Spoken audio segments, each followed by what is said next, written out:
Graça e paz, meu irmão e minha irmã. Você está no canal Conectados com Jesus e Sintonizados com o Mundo. Elas são duas irmãs, filha de uma mesma mãe. A mais velha se entregou aos prazeres da carne e deixou o pecado ser o seu senhor. A mais nova ficava olhando todo o glamour que a mais velha tinha e como ela era desejada por todos. E assim, a mais nova decidiu ser mais cobiçada e mais desejada do que a sua irmã mais velha. Foi então que ela se entregou de corpo e alma ao pecado. Mas o detalhe que você não sabe é que essas duas irmãs eram casadas com o mesmo homem. Imaginem um marido que tem duas esposas e elas são irmãs. E este homem é movido por um amor incomparável e ele entrega tudo às suas esposas com uma generosidade que desafia o comum. O marido comprometido investe não só seus bens materiais, mas também confia inteiramente o seu coração à sua amada. Esta história nos conduz por uma montanha-russa de sacrifício, amor, traição, bens materiais e as dramáticas consequências de escolhas humanas. No vídeo de hoje, vamos falar sobre uma passagem bíblica que muitos pastores não gostam de pregar, pois tem uma linguagem mais profunda sobre a sexualidade feminina. Então, vamos aqui ilustrar este versículo. Peço a você que veja este vídeo até o final para você entender como Deus se sente quando ele dá tudo ao seu filho e o seu filho resolve se entregar ao pecado. A Bíblia diz que existia duas mulheres, filhas da mesma mãe, e elas se tornaram prostitutas no Egito, envolvendo-se na prostituição desde a juventude. Naquela terra, os seus seios virgens foram acariciados e aquelas mulheres deixaram de ser virgens puras. Imaginem uma jovem em sua inocência, quando ela deixa um homem tocar seus seios. Ela perde aquela inocência, ou seja, a partir do momento que ela foi tocada em seu corpo de forma maliciosa, ela não é mais pura, mesmo que não tenha tido relação sexual. Porém, o tempo se passa e um homem resolve tirar aquelas mulheres daquela vida de prostituição e casar com elas. Então, ele dá a casa nova toda mobiliada e muita fartura de comida para as irmãs. A irmã mais velha chama-se Oholá e a sua irmã mais nova chama-se Oholibá. Elas engravidaram e geraram vários filhos e filhas. Por um tempo, estavam vivendo na paz e na harmonia do Senhor. Porém, Oholá acabou retornando à prostituição enquanto ainda era casada. E ela se encheu de cobiça pelos governadores, pelos comandantes, pelos guerreiros vestidos de vermelho e todos os cavaleiros jovens e elegantes. Ela se entregou como prostituta a vários homens de hábitos diferentes e contaminou-se com todos os ídolos de cada homem por ela cobiçado. Ou seja, Oholá retornou à vida de prostituição que aprendeu no Egito em sua juventude. O seu marido, então, a entregou nas mãos de seus amantes, os assírios, os quais ela desejou ardentemente. E eles lhe arrancaram as roupas na rua, na frente de todos, deixando-a nua. Saquearam também a sua casa, roubando-lhe todas as suas joias e a mataram com a espada. Eles levaram ainda embora seus filhos e suas filhas como prisioneiros. Oholá se tornou um provérbio entre as mulheres pelo castigo que lhe foi infligido. No entanto, Oholibá viu tudo que a sua irmã mais velha fez, mas ela queria ser mais importante que sua irmã. Então, ela foi mais depravada que a sua irmã e se entregou aos prazeres da carne e levou a sua prostituição ainda mais longe, se envolvendo com os assírios e depois com os babilônios.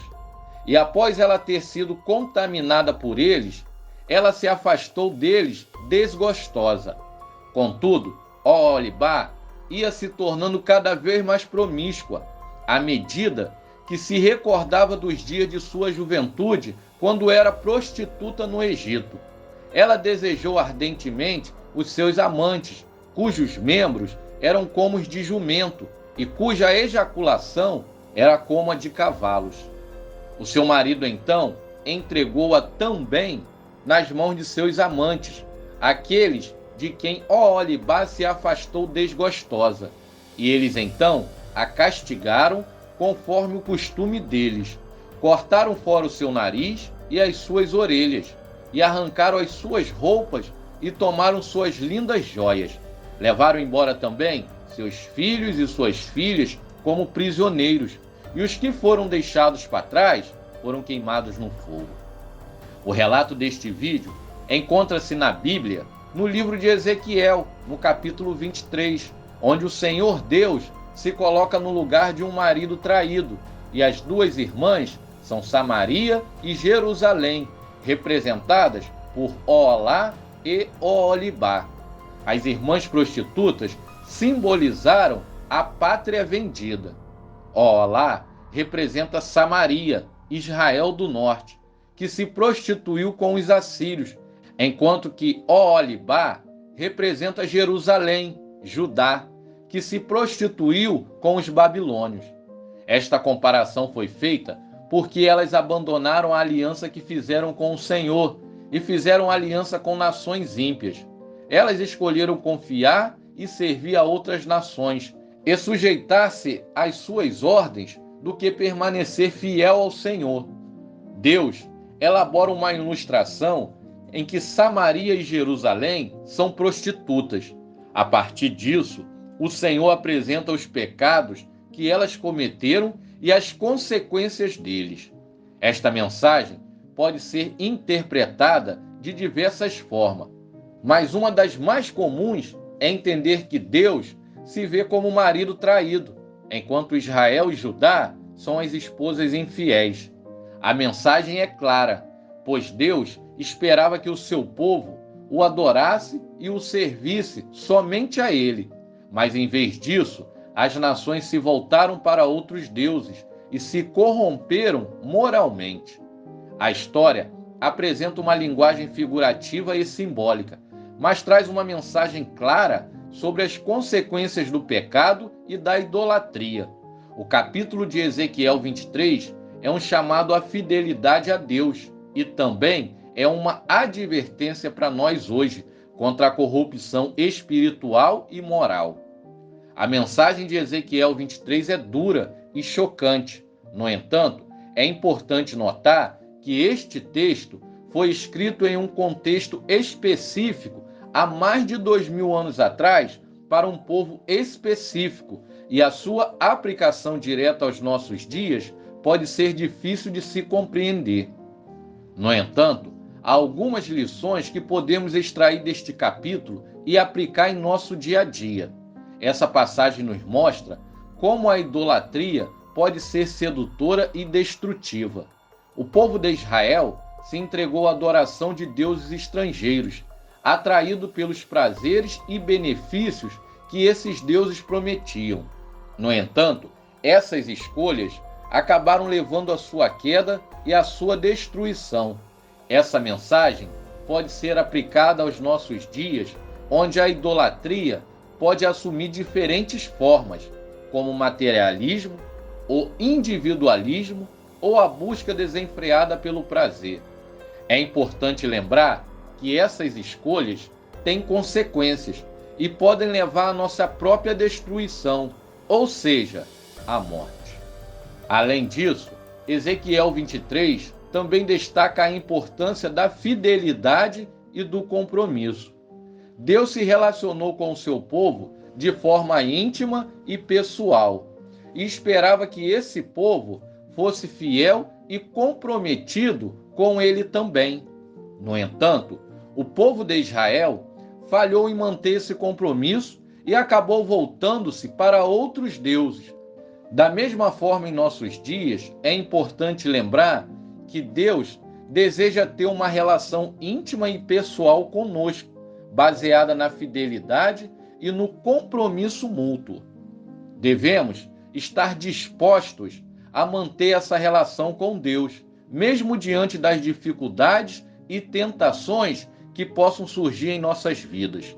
Por fim, Ezequiel 23 mostra como Deus é um Deus justo, que não tolera a injustiça e a maldade.